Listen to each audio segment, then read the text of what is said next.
Então, nessa ação penal 504.6512/94, depoimento do Dr. Antônio Fernando Barros e Silva de Souza. Dr. Fernando, como lhe adiantei, Vossa Excelência está como testemunha. Na condição de testemunha, Vossa Excelência deve responder as perguntas que lhe forem feitas, certo? Sim.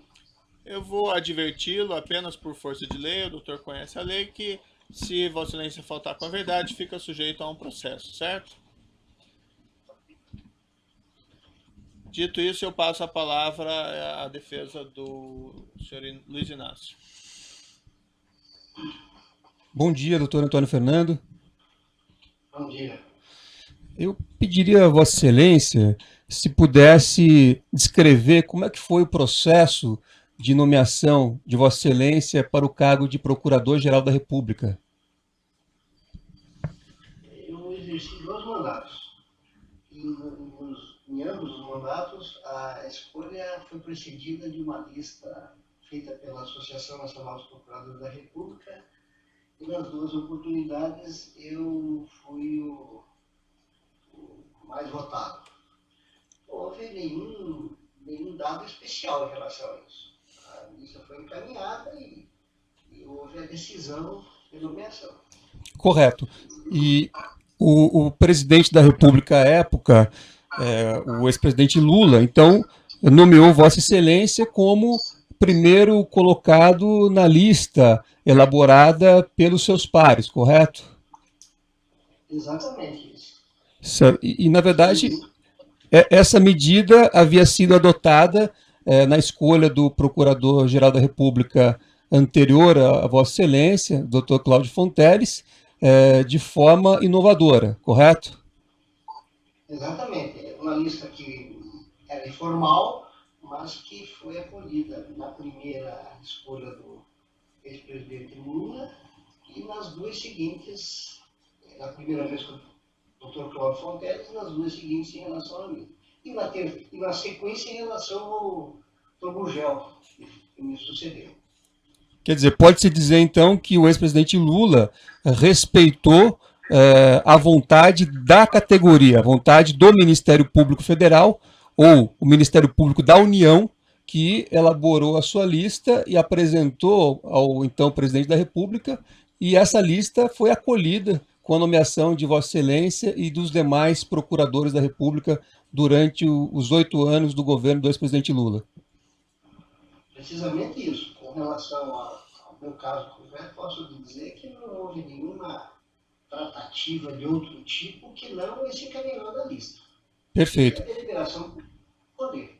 Correto. Era a propósito, eu pergunto a Vossa Excelência se houve qualquer tipo de intervenção do governo federal, ou mais precisamente do ex-presidente Lula, no trabalho que o senhor realizou no cargo de Procurador-Geral da República.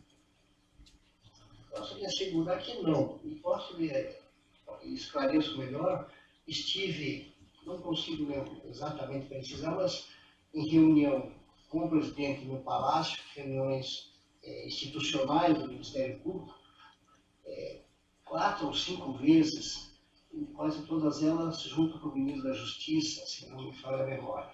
E jamais, em nenhuma dessas oportunidades, houve qualquer conversa que não fosse propriamente institucional, no caso de nomeação do procurador do Distrito Federal, procurador-geral do Ministério Público do Distrito Federal, ou alguma questão própria do Ministério Público Federal. Certo. Jamais partiu, então, do ex-presidente Lula qualquer demanda ao senhor para que não investigasse determinado tema, como, por exemplo, a Petrobras? Não é só... nunca houve qualquer pedido dele em relação a mim, seja diretamente, seja por interposta da pessoa, para qualquer dos atos próprios do Procurador-Geral. Até porque, quando se exerce um cargo desse, também se merece e existe o respeito que se tem que dar ao cargo. Nem questões de natureza, ações diretas de constitucionalidade, ações civis de outra natureza, mandado de segurança ou matéria penal. Jamais houve, no artigo dele, qualquer iniciativa e pedido nesse sentido. Perfeito. E o senhor pode dizer se, durante o período que o senhor exerceu o cargo de Procurador-Geral da República, e mesmo depois, como membro do Ministério Público Federal, se durante os 8 anos de governo do ex-presidente Lula, houve medidas concretas, objetivando o combate à corrupção? Olha, quando eu assumi a Procuradoria-Geral, eu fui vice-procurador-geral no mandato anterior, que era o procurador-geral Cláudio Fonteles. E depois, nos outros 2 mandatos, que iniciaram em 2005 e findaram em junho de 2009. O Ministério Público, já com a entrada do procurador-geral Cláudio Fonteles, nós iniciamos um trabalho de melhor aprimoramento da nossa relação com os outros ministérios públicos no mundo. Foi criada uma assessoria inicialmente de cooperação jurídica internacional, exatamente dirigida com esse objetivo. Sem que tivesse ouvido, no meu período de mandato, também essa assessoria foi implementada com mais vigor ainda, e dentro das condições que existia naquela época no plano internacional de cooperação, houve um grande desenvolvimento sem qualquer interferência de quem quer que seja. Os órgãos de controle ligados ao governo federal, como a CGU, a Polícia Federal, enfim, esses órgãos, o senhor entende que esses órgãos estavam bem equipados, estavam preparados para auxiliar o Ministério Público no combate à corrupção naquele período de governo do ex-presidente Lula? Sim, não tem dúvida nenhuma. Então, muitas iniciativas foram adotadas de aprimoramento nos procedimentos de investigação, em diálogo com a Polícia Federal, seja no período do Dr. Lacerda, seja no Dr. Luiz Fernando. Tivemos algumas iniciativas juntas no sentido desse aprimoramento, que evidentemente, volto a insistir, diante do quadro internacional de cooperação que era possível, que a passar dos anos houve um aprimoramento ainda maior, com mais facilidade de troca de informações. Mas para aquela época não houve nenhuma dificuldade e nós sempre trabalhamos nesse sentido. Correto. E quando o senhor exerceu o cargo de Procurador-Geral da República, o senhor recebeu alguma notícia por parte da Polícia Federal, por parte do Conselho Fiscal da Petrobras, ou de outros órgãos de controle da Petrobras, sobre desvio de valores no âmbito da empresa, no âmbito da Petrobras? Não, nesse período não teve nenhuma iniciativa. Um inquérito que eu instaurei, depois resultou na ação penal 470, tudo que podia ser feito em termos de investigação naquela época se fez, e não se chegou, naquele momento, a nenhum dado que pudesse envolver ilícitos vinculados à Petrobras. Correto. A propósito da ação penal 470, o senhor teve, como já narrou aqui, plena liberdade de investigação, o senhor tinha os órgãos de controle, Polícia Federal funcionando, quer dizer, em algum momento foi apresentada ao senhor qualquer prova que pudesse envolver o ex-presidente Lula naquelas condutas que foram objeto da denúncia que o senhor ofertou e que deu ensejo à instauração da ação penal 470? Evidentemente que não, porque as imputações que foram feitas naquela oportunidade foram todas lastreadas em prova que justificavam a imputação. O acusador tem que ter esse cuidado de só fazer a imputação que seja possível demonstrar perante o judiciário. Naquela investigação não havia nenhuma indicação, nenhuma mesmo, sequer um indício que pudesse justificar o envolvimento de outras pessoas que não aquelas que foram objeto da denúncia e, eventualmente, daquelas outras que, identificadas, não justificariam a competência perante o Supremo Tribunal Federal. Tanto que foram feitos acima de 40 pedidos de encaminhamento de provas para outros juízos e tomaram o rumo que é cabível nessa relação. Mas quanto a envolvimento, não. E, além disso, depois do oferecimento da denúncia, foram ajuizados alguns pedidos perante a Procuradoria-Geral, especificamente em relação à eventual conduta do presidente Lula, e neles eu despachei por escrito, dando as razões pelas quais não havia nenhum fundamento para aquela iniciativa. Correto.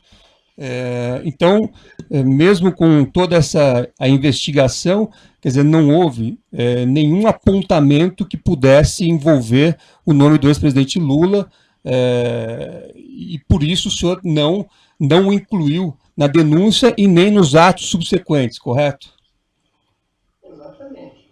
Não seria algo irresponsável para quem exerce um cargo de Procuradoria-Geral fazer uma imputação sem que uma prova, um indício, um elemento sequer de convencimento pudesse conduzir nesse sentido. A denúncia não é um ato de vontade arbitrário do acusador, senão um ato vinculado ao contexto probatório que ele tem à sua disposição.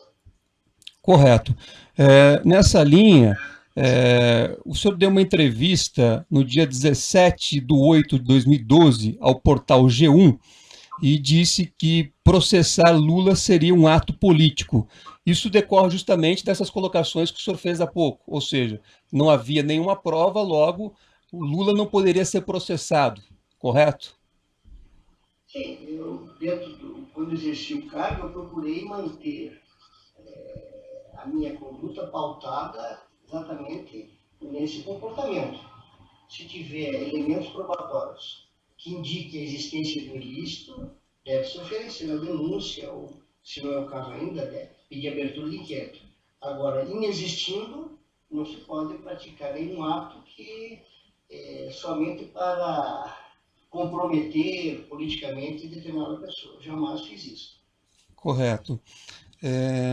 Já encerrando, eu gostaria só de perguntar a respeito, inclusive, que é o cerne desta ação penal, se o senhor teve algum conhecimento ou sabe de alguma prova de que o ex-presidente Lula tenha qualquer envolvimento em supostos desvios de valores ocorridos no âmbito da Petrobras, especificamente em contratos firmados entre aquela empresa e a OAS, que dizem respeito às refinarias de Abreu e Lima e Getúlio Vargas.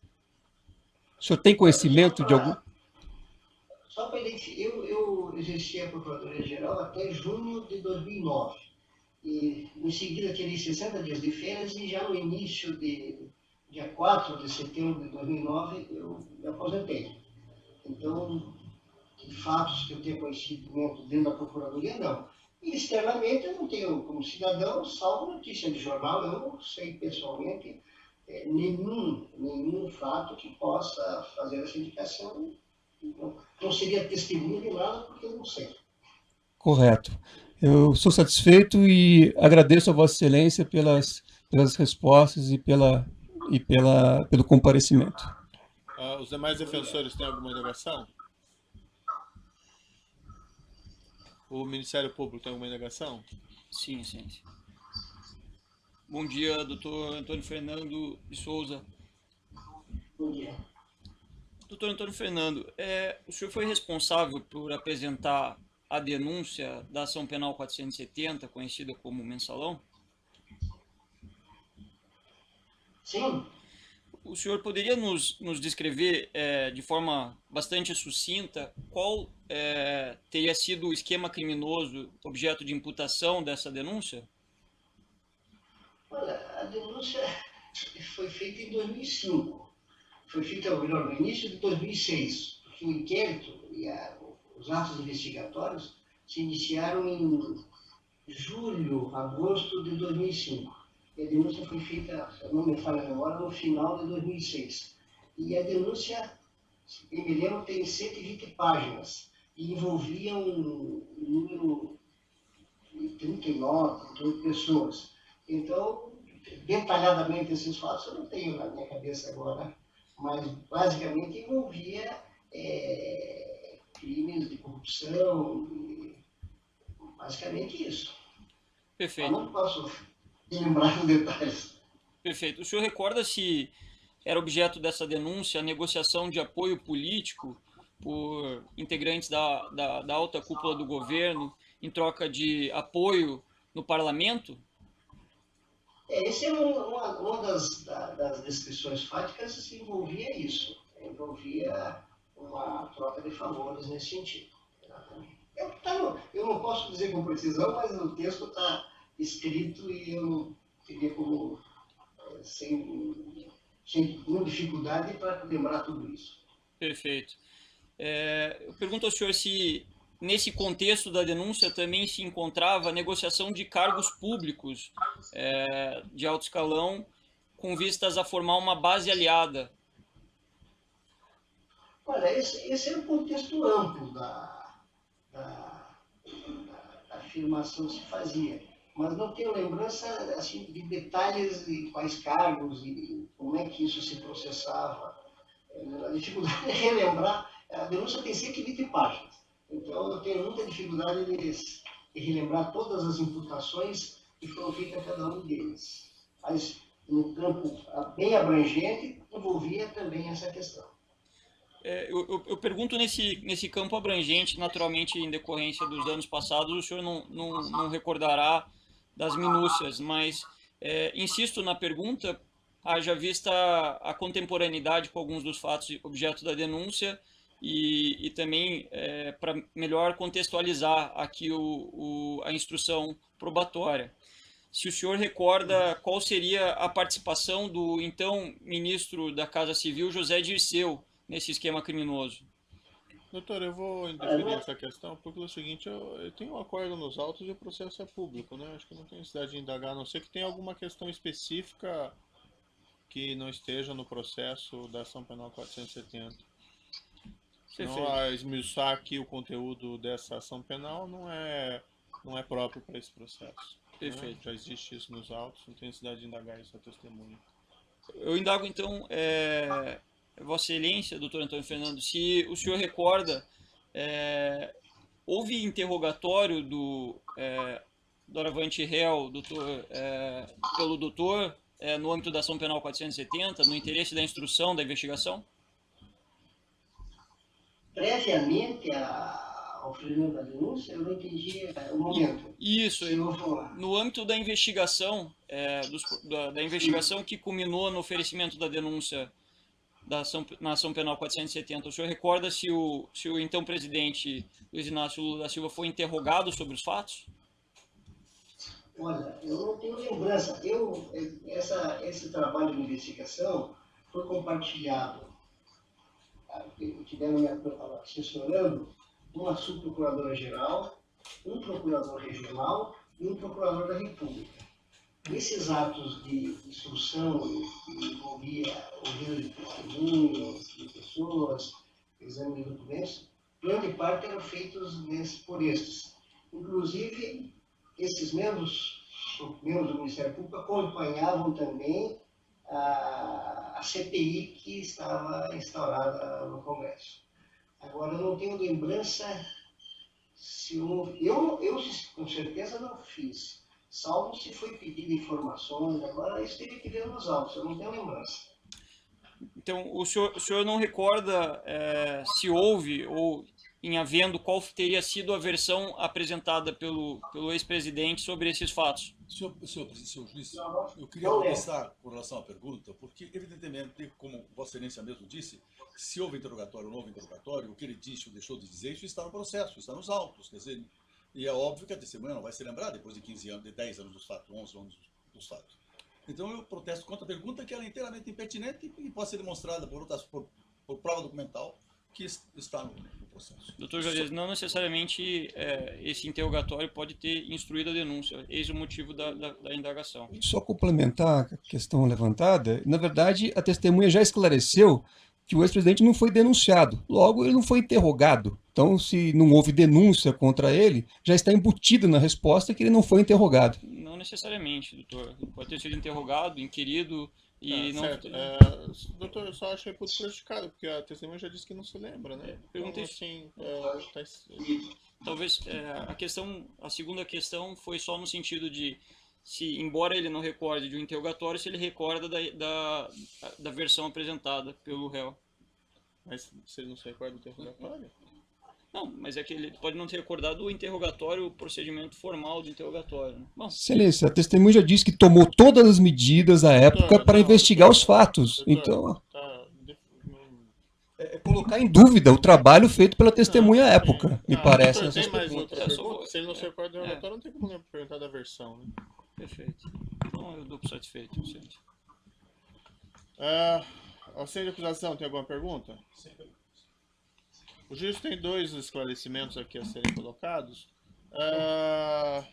Doutor Fernando, no período em que Vossa Excelência foi procurador-geral, o doutor se recorda se direto ou indiretamente recebeu alguma notícia-crime ou algum pedido de solicitação vindo da Presidência da República para apuração de eventuais crimes havidos na Petrobras?